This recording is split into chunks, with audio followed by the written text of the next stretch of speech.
Welcome to Verbal Creek Radio, where we give you a verbal image of life, and we are every day. People like to welcome you all to the show. Look, I'm gonna show y'all how the game go. Right? It's like if you're in need and you go to someone who has power, and you say, "Hey, look, man, I need you to get me out this jam." Right? They're like, "Okay, cool." But then one day, that person's gonna come back, and they're gonna be like, "Hey, I did you a solid. I need for you to do me a solid, right? You can't be like, it's not the right time. I can't do it for you. Check back with me later when things are going good. Nah, I need you to do me a solid right now. And even if it might put you in a hot seat, hey, either come through or I come through on you. You dig what I'm saying? And I say that to say that this is in regards to Kanye West, right? And this publicist going to Georgia trying to convince those election workers to change their tune. Because Trump needed in, hey Kanye, handle that for me. He like, I can't go personally. Well, who is the best representative of you? Like I said, my publicist. Let me read to you what I'm talking about, right? It says Kanye West publicist pressed Georgia election worker to confess to bogus fraud charges.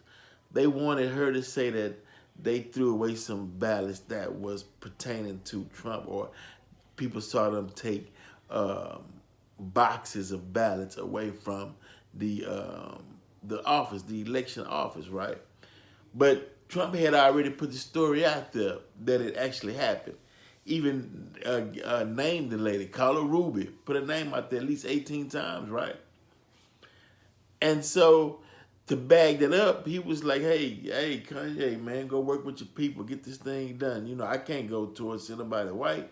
You black, we tell her we give us some money, handle it, we're gonna do some street shit. It backfired.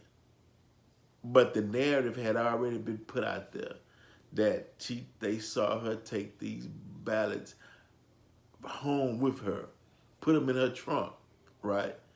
And she was supposed to bag the lie up, but he couldn't get her to go through with it. Check it out. Weeks after the 2020 election, a Chicago published for hip hop artist Kanye West traveled to the suburban home of Ruby Freeman, a frightened Georgia election worker who was facing death threats after being falsely accused by former President Donald Trump of manipulating votes. The publicist knocked on the door and offered to help, right? Now, I did a show on this when it first took place, right after the election, right? So go back to the archive of Verbal Pick Radio and check it out, right? The visitor, Travion Cootie, gave her name but didn't say she worked for West, a longtime BNF friend of Trump. She says she was sent by a high-profile individual whom she didn't identify to give Freeman an urgent message: confess to Trump's voter fraud allegations or people would come to her home in 48 hours and she'd go to jail, right? They try to put fear in her. Look, you confess to that you did this, or people will be here in 48 hours and you going to jail, man. This is a high profile individual. They got money, they got power, they don't play. They put the fear of the streets in her, right? And Ruby like, man, I'm Ruby Freeman. Do you understand? I'm free. I ain't bowing down to this shit. What y'all talking about, right? Cootie did not respond to requests for comment.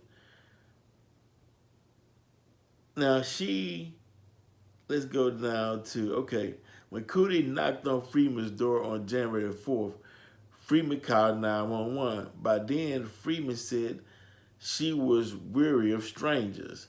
Starting on December 3rd, Trump and his campaign repeatedly accused Freeman and her daughter, Wandrea Shea Moss, of illegally counting phony mail-in ballots after pulling them from mysterious suitcases while working on election day at Atlanta State Farm Arena.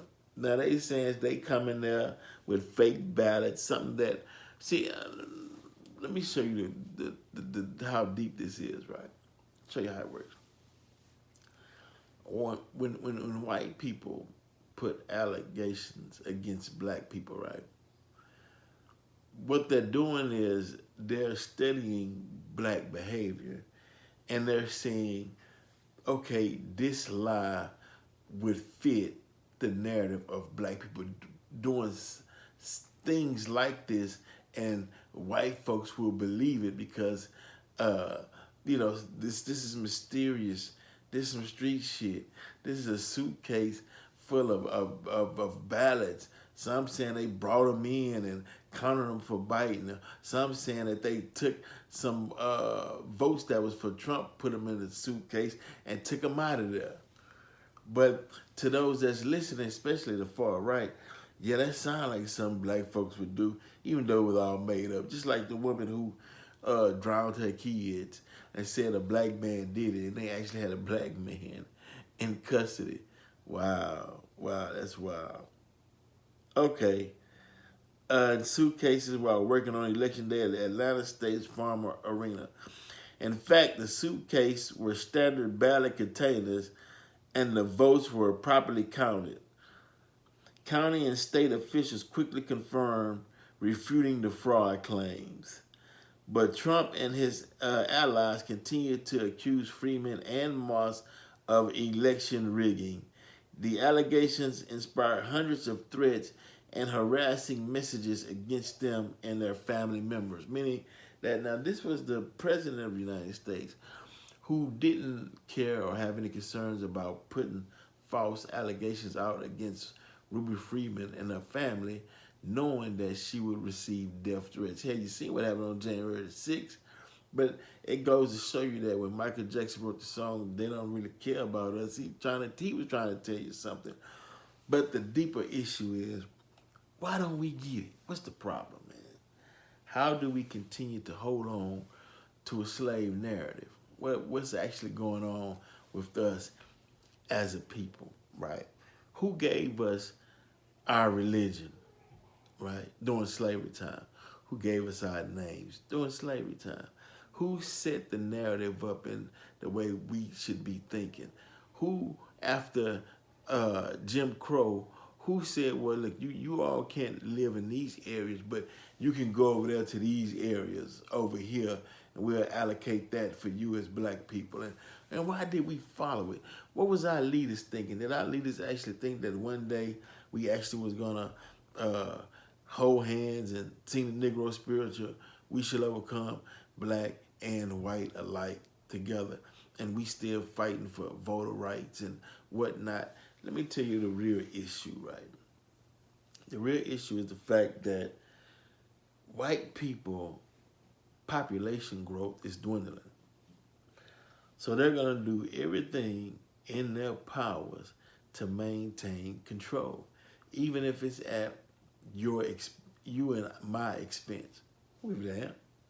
Hell, they fighting for their survival, self-preservation, while we sitting here trying to figure out a way to where we all can sing Kumbaya. It don't work like that, and it never has worked like that, and that process never worked. That's why we still arguing and fighting the same fight that we was fighting 400 years ago. You know, time should have been up a long time ago, but it's like you always hear me repeat that Abraham theory, right? We got to go through all the black leaders and black people who feel like that they can find one that they can align with, and that's going to get us to freedom, right? Until they say, okay, we tried everything, and the fact of the matter is we're only going to get so far. And every time we try to gain ground or gain steps, there's somebody to pull the rug out from beneath our feet. And it always happens. And it happens and it happens and it happens over and over again. And we still trying to find a way in instead of doing for ourselves and go building our own, create our own base, and enjoy life. Trust me, it's more peaceful that way. You enjoy life a whole lot better than banging on somebody's door saying, let me in, let me in. Come on, y'all gotta let me in. You know what I mean? They saying we not letting you in because this is for us and our people. Now we would give you the semblance as if you are actually being let in, but in reality, you're not gonna get in. You gotta go out and create your own.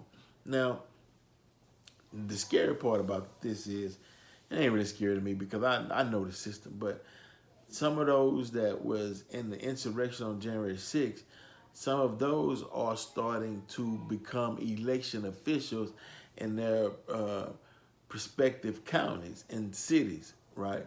And so they're going to make sure that whoever they want in will get in because they feel like it's beneficial for their race since blacks and Hispanics are starting to be the majority. But they don't want to lose power. So they definitely going to do whatever they can to stay into power. So make sure that you all stay vigilant and be aware. And if you're going to fight the good fight. Don't sit out there and those marches, yeah, we done that. You know, that, when they say no justice, no peace, and we still don't get any justice and still haven't had peace, you know. When they say defunding the police, I mean, look, to be truthful, you're going to, depend on where you live in certain areas and what cities you live in, you're going to need the police when there's so much black on black crime and they just flooding the streets with guns. You know, unless you create your own defense department that's coming to protect the women and children within the community.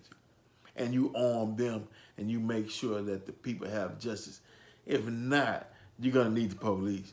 Hell, just turn on TV. Look at the violence. We killing each other. We doing exactly what the slave master wants us to do so we can help dwindle our numbers and hopefully they can raise their numbers up. That's what the abortion thing is all about, right? That's what it's about. They don't want white women having abortions. They want to increase their population so they can stay in power and in control, and they don't mind you killing off each other, which we should have been woke up from that game a long time ago. And if you say, well, what are you killing each other for? You don't own the streets. Half of them don't even own the houses in your neighborhood. So you're killing each other over what? Rep, so you can post it on social media, or so you can get a reputation of somebody saying don't mess with so-and-so, they'll kill you, or you saw it in a movie, you want to emulate what you saw in a movie or a show, and you want to be that person, that character in a movie. Time is outdated. It's played out. You know, we need more scientists, we need more mathematicians, we need people who are doing the science, art of music, that's doing music on a certain vibrational pitch that's going to elevate you eternally, elevate your soul, mind, body, and spirit. And then you go out there and produce from that mindset. Then watch what you produce for your people. But of course, these corporations that's not owned by us, they're not going to put anything out to better you and your people. They want to keep you in the same position and keep programs, shows, and music that would keep you on that same negative frequency so they can control you and use you as a tool. It's been time to wake up. Matter of fact, the time to wake up is over with. You know, now I will tell you this though. It's coming soon where you will have a force that will combat the brutality and violence that's being inflicted on black people, by black people. Black people getting ready to say, you know what, we're not finna take no more shit from our children with these guns and just shooting, killing innocent babies and children because you are destroying our future because you don't know how to be diplomatic in your beefs. Of course, you might get into it with somebody, but that don't mean you gotta go get a gun and shoot up not just the one you looking for, but you hitting everybody else who don't have nothing to do with it, and people getting tired of it. You know, so there has to be a system or a way to where we can combat these issues diplomatically, where folks can still say their lives and go on to create a future for our future. Verbal Prick Radio, We out. Hey, until next time, y'all check us out on YouTube, like and subscribe. Check us out on Spreaker, the Verl Pick Radio Show. It don't stop. We keep going on. Make sure y'all check out the movie Black's Journey on FlexNet TV. Also, vcmfilms.gumroad.com, vcmfilms.gumroad.com. And we out.